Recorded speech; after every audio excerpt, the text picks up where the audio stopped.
வாகா எல்லையைப் போல கோவையில் முதல் முறையாக நடைபெற்ற அணிவகுப்பு பார்ப்போரை வியப்படைய செய்த போலீசாரின் அணிவகுப்பு. சுதந்திர தின விழாவில் வாகா எல்லையில் இந்திய ராணுவத்தினர் அணிவகுப்பும் அதே இடத்தில் நடைபெறும் பாகிஸ்தான் நாட்டு ராணுவத்தினரின் அணிவகுப்பும் இரண்டும் நடைபெறும். இதனை ஒரு சேர பார்க்கும்போது மிகவும் அருமையாகவும் உணர்ச்சி பூர்மிக்க நிகழ்ச்சியாகவும் இருக்கும்.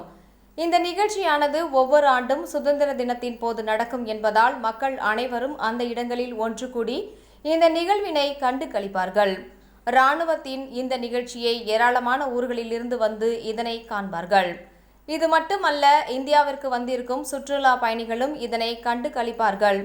அவ்வாறு நடக்கும் அணிவகுப்பை போல கோவையில் இந்த முறை நடத்த ஆயுதப்படை போலீசார் முடிவு செய்து அதற்காக வாகா எல்லையில் பயிற்சி பெற்ற கமாண்டோ அதிகாரி தீவிர பயிற்சி அளித்து அதன்படி கோவை வ.உ.சி. மைதானத்தில் சுதந்திர தின விழாவில் நடைபெறும் நிகழ்ச்சிகளில் முதல் முறையாக வாகா எல்லையில் நடைபெறும் அணிவகுப்பை போலவே நடத்தப்பட்டது. இதில் பெண் போலீசாரும் ஆண் போலீசாரும் எல்லையில் நிற்பது போல தனித்தனியாக அணிவகுப்பை நடத்தி காட்டினர். இதனை பொதுமக்கள் சுதந்திர தின விழா நிகழ்ச்சிக்கு வருகை புரிந்த பொதுமக்கள் இந்த அணிவகுப்பை கண்டு களித்தனர்.